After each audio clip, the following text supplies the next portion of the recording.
Hello and welcome to my little bookish corner of the internet. My name's Harriet. Today I'm going to be doing my spoiler-free review for The Borrowers by Mary Norton. And I'm going to be comparing this to the Studio Ghibli adaptation or take on the book, which is called Arrietty. Now this is going to be part of my Ghibli collection. I've actually only done 2 other videos in this collection, but I'll leave it linked down below just in case you're interested. So I've done a review for Kiki's Delivery Service, and I've also done a review for Howl's Moving Castle. And this is just another of those books that has been adapted into one of the Studio Ghibli films, so I figured I would review this book and kind of compare it to that film as well. So yeah, let's just get started.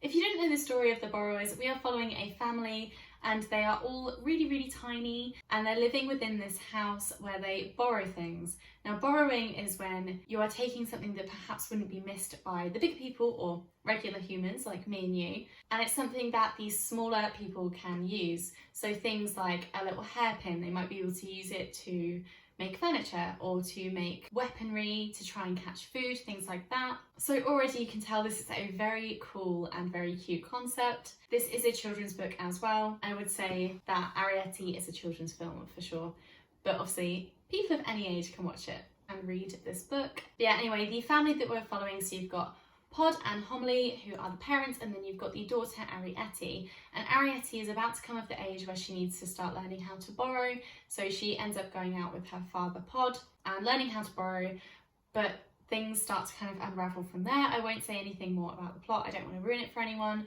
but it's definitely very intense and kind of action-packed. There's a lot on the line as well. If they get seen by people and the people try to get them out of the house, they try to exterminate them, or they're trying to find out where they live, then they will have to move on.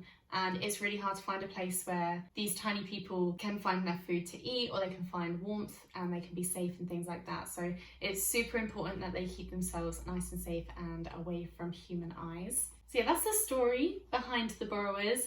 This book was an absolute joy to read. I really wish that I had read it when I was a kid, but hopefully when I have children in the future I will be able to read this to them, which is kind of why I'm keeping this edition.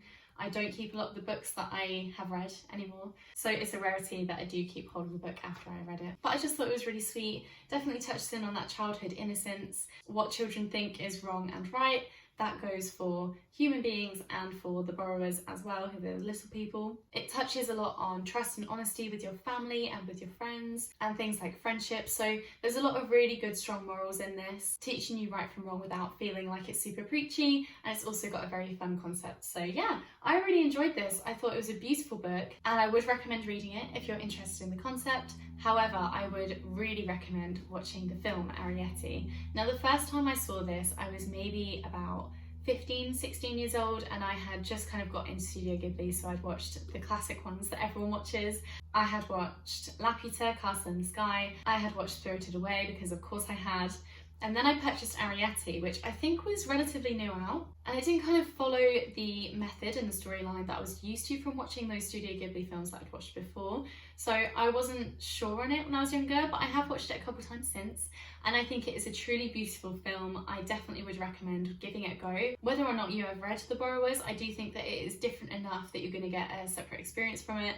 To be honest, I don't want to compare the book to the film, but I did prefer the film. I just felt like it had that whimsy that the book kind of lacked a little bit. The book was very simple in the way that it was written, so very easy to follow, and it still had that really strong storyline, but the Studio Ghibli film just kind of went a little bit deeper, which is what I wanted, and it gave us all of that magic and that wonder, which of course those films do. They're always so beautifully animated. But overall, I definitely would recommend reading the book, and I absolutely recommend watching Arrietty. So do both. I'm not going to say you should do either or. I recommend doing both.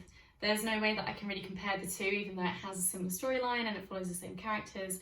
I just feel like they're different enough that you would get different experiences from them. So yeah, that is my very quick review for The Borrowers by Mary Norton. Do let me know if you've read this. Also let me know what you thought to Arrietty if you have seen it. But that is it for me today. Thank you so much for watching, and I will see you in the next video. Bye!